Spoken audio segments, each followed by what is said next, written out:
Okay, good evening, everybody, and thank you very much for joining us for this April session of CAPPE's Interventions in Disability Politics series. This evening, we are delighted to be joined by Alex Padilla. Alexis is visiting professor at the University of Missouri, St. Louis, and the author of Disability Intersectional Agency and Latinx Identity. That's the right title, right? Fantastic. So the author of that book, which was published a couple of years ago by Routledge, and Alexis has worked extensively on disability justice, education theory, and theology and religious studies, and the intersections of those various fields. Alexis will be presenting to us this evening a work in progress as part of a project they have on disability justice and social epistemology. And the theme of this evening's discussion will be an interrogation of the meaning of Marx's famous dictum, from each according to their ability to each according to their needs, based on Alexis's reading of decolonial scholars and radical theory in the oppressed world. So without any further nattering from me, I will hand over to Alexis for this evening's presentation. Thank you so much for being with us. And yeah, please take it away. Thank you so much, Luke. Thank you all for having me today. I'm a totally blind person. I was born blind from birth.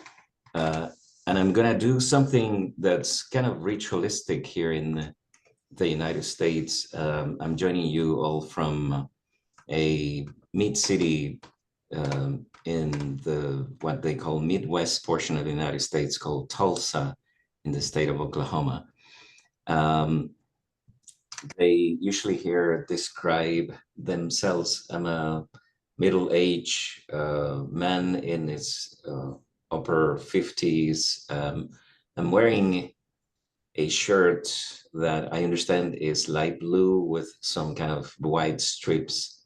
I find these descriptions kind of interesting as a blind person because they don't mean too much to me, but I do know that there are some blind folks for whom it is valuable to have these descriptions. And this connects me to a question that one person made last week in one of the events hosted also here by the University of Brighton. The person was asking how we can rekindle, I guess, the fire in the belly for disability movements. And I think in many ways, what inspires me to do this presentation is that same question. And I feel like some of these more cosmetic sort of things do not necessarily mean inclusivity or ways to rekindle the fire.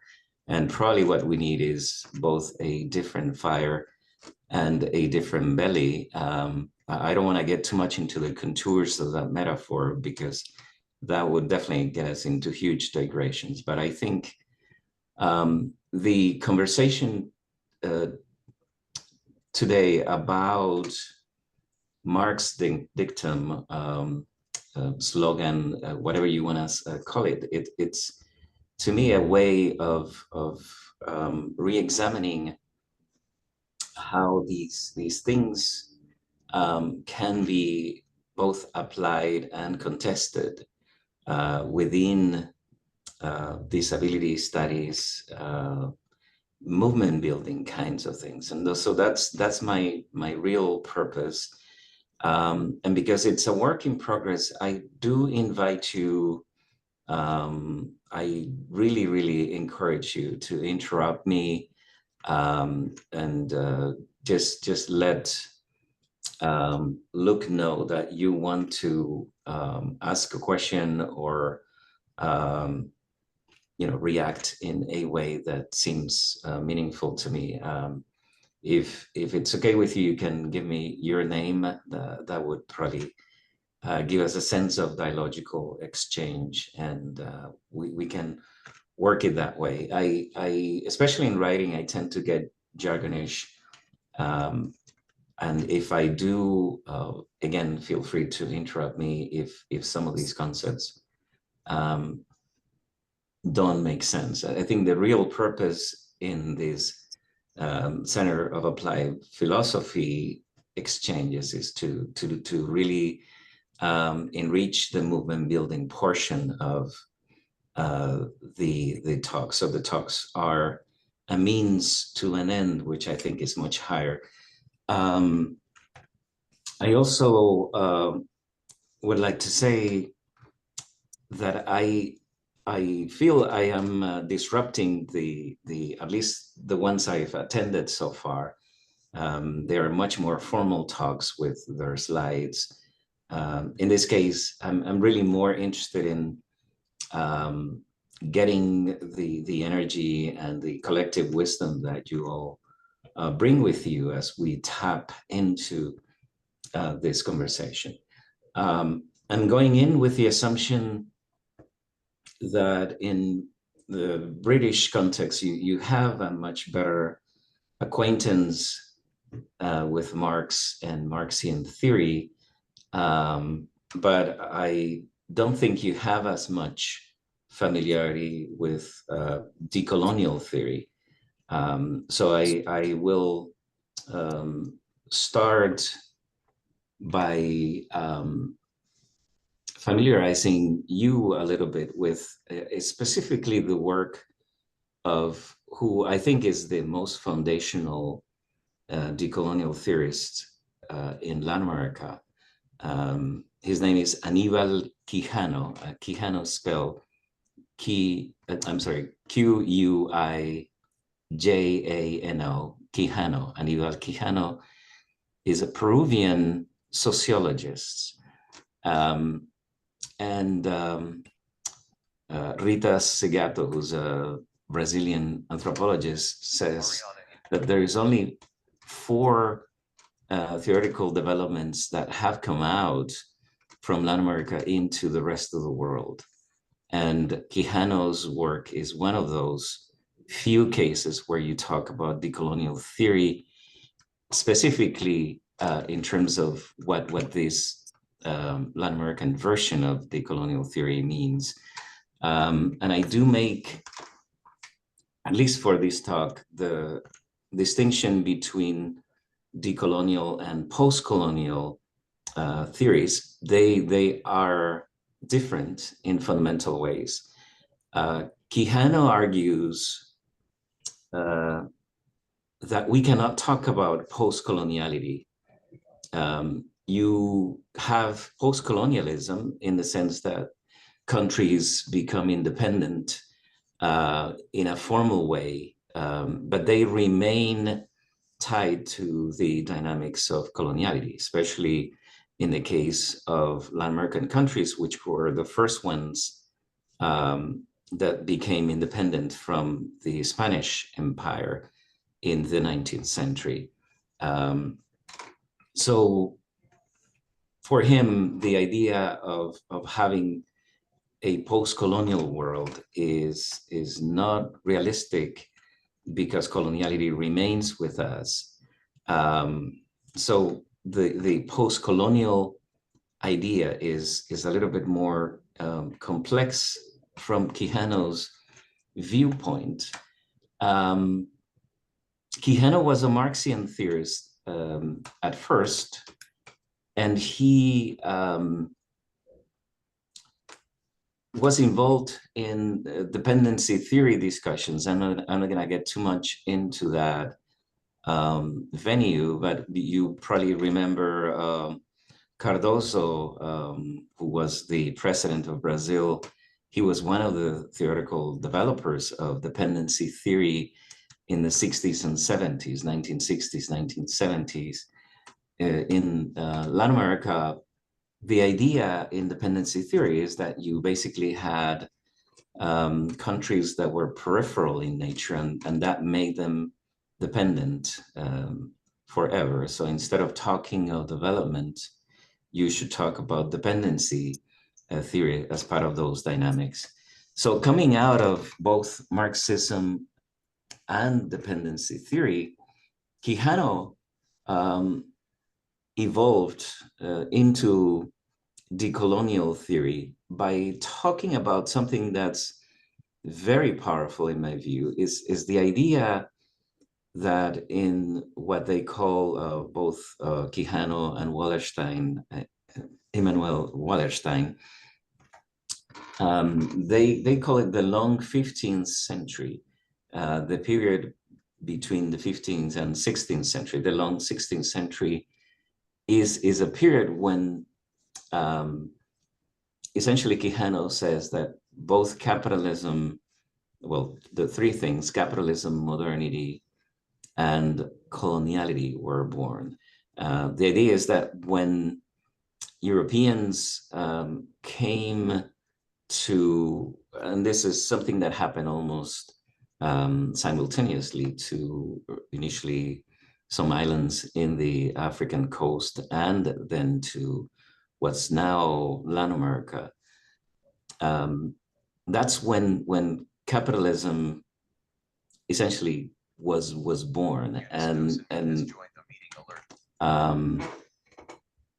so what he sees in terms of, for example, racial exchanges, in terms of all the dynamics that make up coloniality, those things were born in a way that it was constitutive for Europe as much as it was constitutive for the conquered, the colonized territories.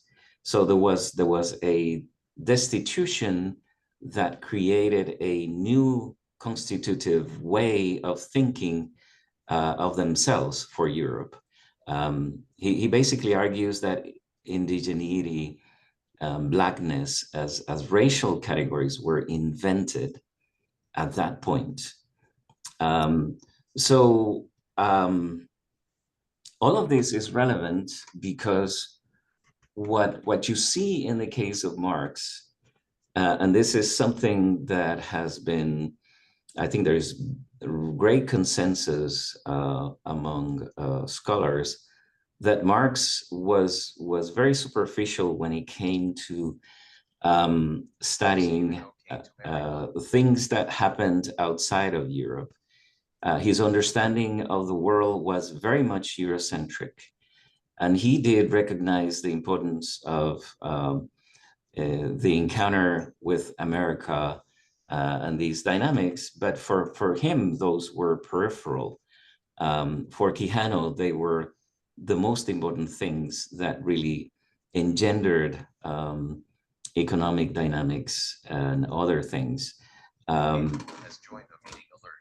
There is a key concept in Quijano, he calls it the coloniality of power. And he thinks that power cannot exist outside of a concrete notion. So you have to tie power to something. And he says that coloniality of power is basically the dynamic that explains a lot of what has happened as part of modernity. So in many ways, coloniality and modernity go together in spreading and creating capitalism. I'm going to use an example from my background in criminology. There was a critical criminologist, William Chambliss, that wrote in the 80s an article that's very interesting, analyzing the emergence of vagrancy laws in England. And he basically makes it coincide with the 16th, 17th century as an antecedent to capitalism. And he argues that vagrancy laws, and I must say that, you know, many vagrants were essentially people with disabilities that in the past could go around and, hunt some animals, etc. All of these things were not allowed anymore because the expectation was that people were going to be working in the cities under salary. And that was a new development that was changing some of the feudal dynamics. Some of these spaces that used to be public lands, lands of the king or whatever, became circumscribed in such a way that vagrants were no longer allowed to be just idle. The idea was to engender productivity, the push for productivity. So the reading from Chambliss was Marxian in nature, and it was tied to capitalism. But what's never analyzed when you look at Marxian theory, for example, the Asiatic mode of production is something that Marx tried to explain, and you know, the consensus is that Marx didn't get it right, that he was never able to deal with things, as I said before, outside of the European context. I give you all this background so that when we actually jump into analyzing the phrasing and looking at the argument that I want to make with respect to the slogan, the dictum, the phrase that we're interested in analyzing, things start making much more sense. For some of you that got Luke's announcements early enough, I asked Luke to share a piece that was optional for you to read.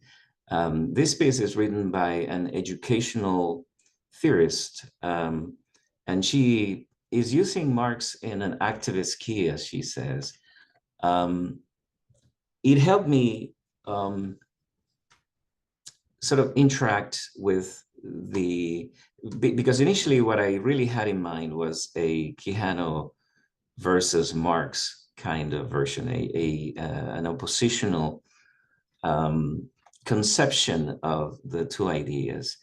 And where I hope you guys will help me figure out is how we can actually see the two conceptions as complementary, perhaps not in their quote unquote original version. And I think Stetsenko's argument in that particular piece that I asked you to read is that you can never really get to the original version. What's really important is to see how you can use these notions, Marx's notions or Quijano's notions, to build a movement, to create spheres of solidarity that are meaningful to us in our context with our reality. So that's basically the aim here is to find a discussion that creates both debate, a dialectical tension, so to speak, to look for a synthesis that's probably keeping some of that tension alive, but also meaningful in terms of applied ideas for us in terms of movement building. Does anybody have any question at this very moment that I could try to address before we actually get into the full paragraph where the phrase is embedded? This is a phrase that Marx wrote in a piece called the Critique of the Gotha Program. And it's embedded in a footnote. Yeah, go ahead. Sorry, we do have a question from Stephen. Stephen, if you want to state your question here, be as brief as you can, please. Yeah, very briefly. You say about you include coloniality as starting in the 15th century. If I've understood you right, please correct me if I've misunderstood that. The reason I ask is because surely there were empires with colonies, such as Carthage, in the ancient world long before the 15th century, were there not? Yeah, that is correct. And of course, Rome had an empire that had what we could call colonies in the present context. But when you look at the dynamics, especially in terms of the epistemic construction of the other, race, as we know it now, or even notions of patriarchy, the way we use it now, the ideas of productivity and the ideas of disability even were not as paradigmatic as they are in the modern world. So for instance, you could have in Rome slaves. It was definitely a slave society, but you could have slaves who would own, they didn't own properties of their own, but they could have such learned interactions with their masters that they could be in charge of huge, they could be more like a manager in our time. So the idea of slavery as a dehumanizing thing, where you basically see the other in such a way that nothing they do will change the fact that they're an inferior race, where you have, basically white supremacy, where you have essentially what somebody wrote as the sexual contract. You have these contracts of sorts that are epistemic in nature, and you orient knowledge in ways that only philosophy coming from European countries, and not even Southern European countries, but the German, France, the Northern Europe portion of things, Britain.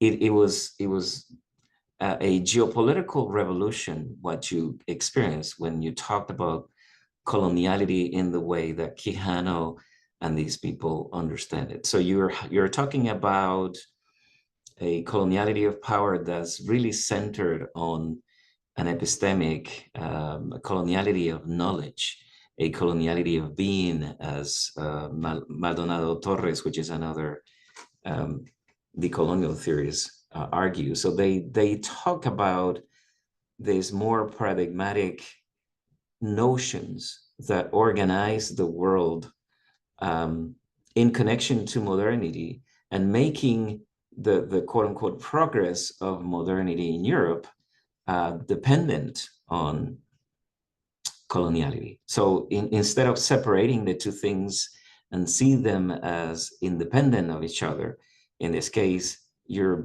really talking about a way of organizing Europe itself through the lenses of coloniality.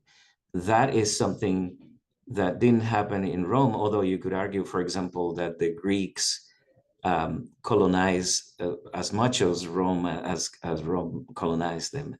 I mean, the intercultural respect that you had between Greece and Rome is nothing comparable to the exploitative, extractive type of coloniality that you started seeing in the Americas, and it was the model exported later to India and any of the other colonies in the Pacific that became part of these empires in a succession. So I think there's clearly a paradigmatic shift between the types of colonies you allude to. Any empire you can think of before modernity, the interactions way radically different too. We're not talking about the fact that they were not genocidal, and I mean, it's not that they were nicer to these people. We're talking about more in terms of the epistemic organization of societies. Any other question, comment? I'm getting no hands, Alexis, so I think you're good to carry on.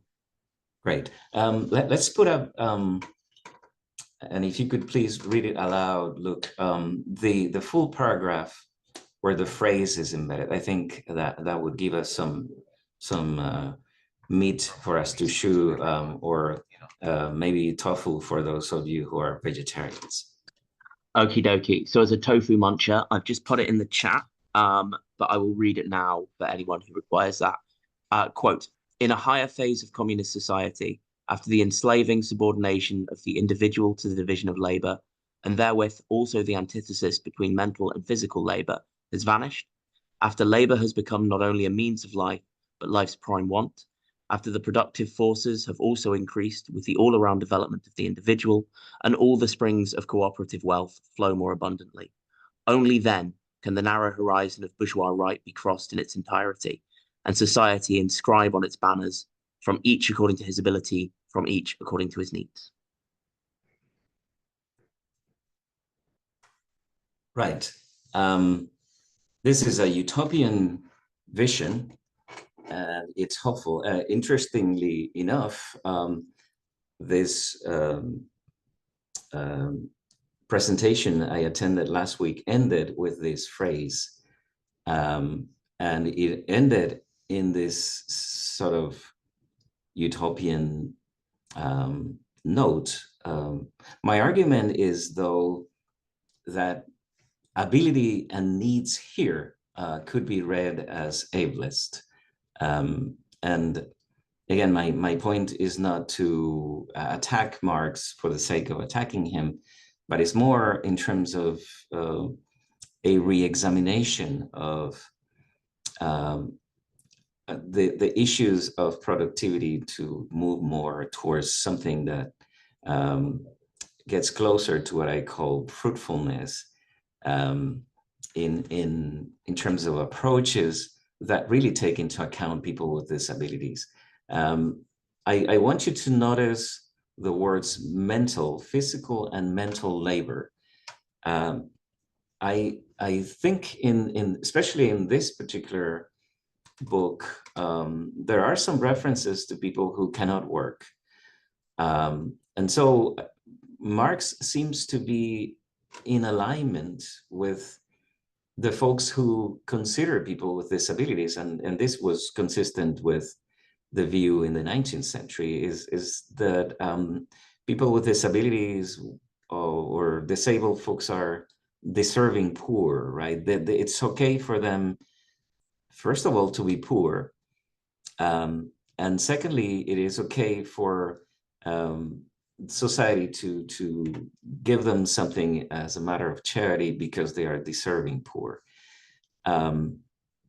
So in this ability bunch, we are not included. Disabled people are not what Marx was thinking of. And I'm thinking of the current use of the word special needs that seems to be, it proliferates in education contexts. The idea of needs, additional needs that are presumed of people with disabilities, make them into a burden for society. And they are more of a burden because their abilities are not allowing them, quote unquote, to do either physical labor or mental labor. So I think in terms of point of departure, and in terms of productivity, in terms of the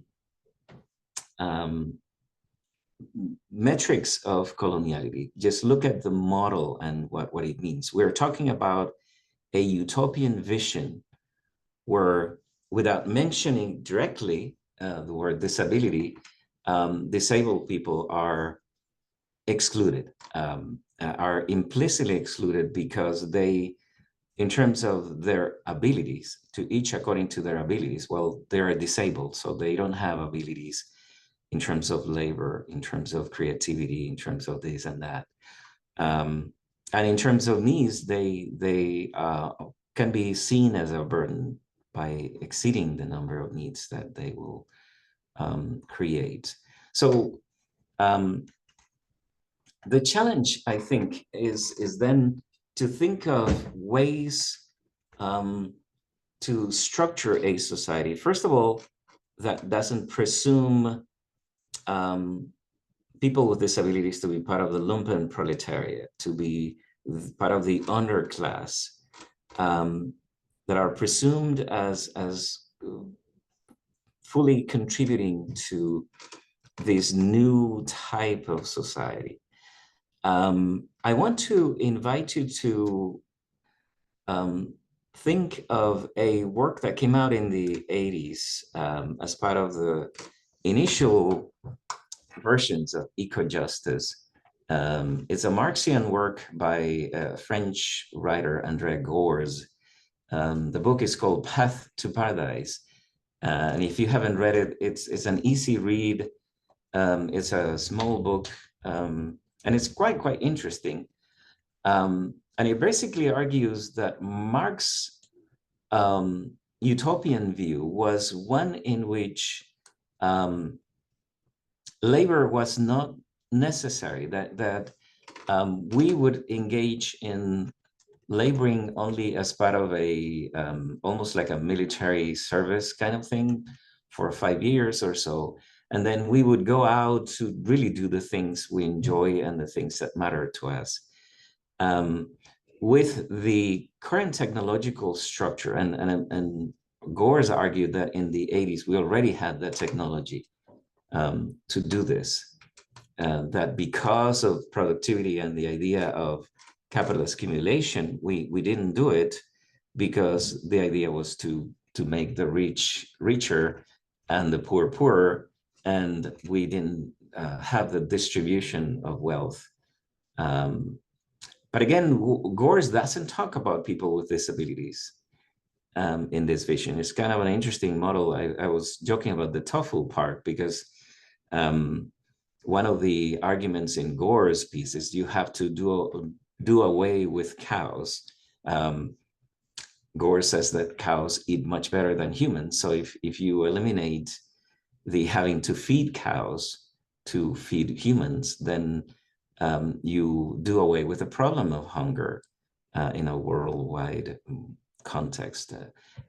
Another thing that I didn't see in Gore's is any reference to coloniality. The model that we see in somebody like Quijano is, again, a model that looks at communal economies.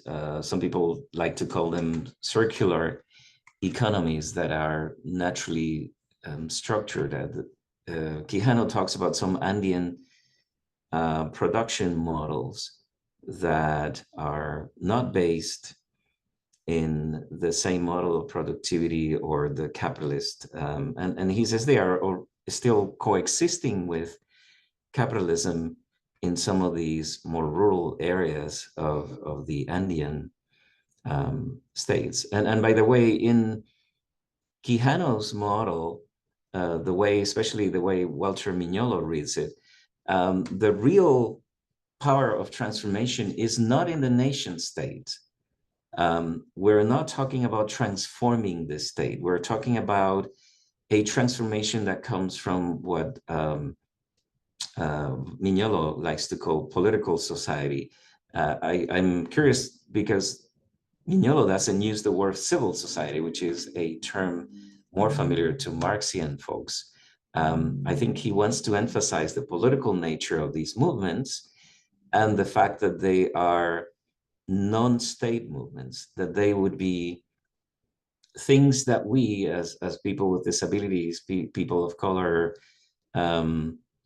non-binary folks, women, etc., pursue as part of these new productive models that would revolutionize the extractive, dehumanizing weight of both capitalism, modernity, and of course, coloniality. And when we're talking about coloniality, we're not only talking about colonized countries that once were colonized, but also the colonizer countries, because remember, the picture here is one in which the two contexts are intertwined. The encounter with America meant for Europe the end of feudalism. it meant for Europe a reconceptualization of their own view of themselves. So we're not really talking about something where the othering happened without impacting those who were othering the colonized. It was a crucial transformation that took place at that very moment. So we're really, I think, before a real challenge in terms of asking ourselves what's the sort of utopian mechanisms that we can activate within political society as people with disabilities in a decolonial disability focus, where productivity isn't the issue that we aim at, but is more about fruitfulness, more about dimensions that could be relevant for people, disabled people, to contribute in significant ways on the basis of their own, and I don't even know if we should use the word ability in this case, but on the basis of their own talent, basis of their own gifts, as some people prefer to use the word. And again, moving away from needs in that sense of hierarchization that creates a distinction between the burdens and the ones that are quote unquote producing and really contributing to things. So we have to change that hierarchical picture in order to really think outside the box in terms of these utopian aspects. I'm finishing up a little bit early because I really want to hear from you. I want to hear your creative juices in action. I want to hear what this means for you all in terms of a utopian structure that is not dependent on the nation state to give us something, but is really sort of geared towards some bottom-up transformation that involves a linking of Marxian utopias with these decolonial stuff that I have put in the plate for you guys to taste and see what you think of it. So I don't know if we should take the break now and we look, I'll leave you to facilitate this process. If we should take a few questions now within the recording that people feel are relevant to do here, or if we should do a full Q&A portion of things. So it's really up to you guys how you want to play this. So what I will suggest in that case is that if there are any questions of clarification, if there's any points where people go, I'm not quite sure what Alexis meant there, they either raise their hands or type those now, and we leave more substantive discussion until after the break. Hope that's okay with everybody. So just brief questions on, can you just explain what you mean by that for now, and then more substantive discussion will come after the break. I have one question of clarification now, which is from Stephen. So Stephen, I'll let you take that away. Again, please be as brief with the questions and the answers as possible. So Stephen, go ahead. Anybody else with a question of clarification, raise your hand or nudge me. Fine. Could you, yes, Steve, thanks very much. Could you say a bit more perhaps about what you mean by fruitfulness, if I may ask? So a bit clearer what that might mean. Thank you. Thank you. I really appreciate that question because usually when we think of fruitfulness, there's kind of this individual focus, the individualistic ethos that again brings in sort of this Eurocentric approach to conceiving things. I'm thinking more of a communal fruitfulness notion. For instance, people may have specific talents that may not be quote unquote productive. Some of those talents may have to do with artistic gifts, may have to do with specific wisdom that emerges in the case of disabled people from the very fact that you are disabled. I think there are knowledges that are unique to being disabled that could be of relevance for a communal context, especially I'm thinking of, say, Global South context or eco-justice types of things. I was watching a documentary yesterday about some of the things that are being done in Scotland around the renewal of the earth. And, so these communal efforts is what I have in mind in terms of fruitfulness, is something that could be both rewarding for the individual, but most significantly for the communal context. And these communal contexts would vary depending on each context. There are indigenous communities that are more, quote unquote, communal in the Andean region, maybe in some Mesoamerican contexts. But the way community works in the global north can also become very, quote unquote, productive and capitalistic, like these, condominiums that are exclusionary, and you have sort of the almost like the club context where only the few can purchase exclusivity to this golf court, whatever. That's not the community I have in mind. I'm talking about more horizontal types of communal structures that are to be in many ways reinvented or invented in this process of looking for fruitfulness. Again, fruitfulness for you as an individual within a communal context. Okay, fabulous. I'm not seeing any further hands or points, so speak now or be prepared to hold your peace for the next 5 minutes. So given that, I will thank Alexis for the presentation. We'll now take a quick comfort break for 5 minutes. So I'm going to suggest we come back at 10 to the hour. And I look forward to the discussion following on from there. Thank you again, Alexis, for a wonderful presentation. And I'll see all of you guys in 5. Thank you. Stop my video.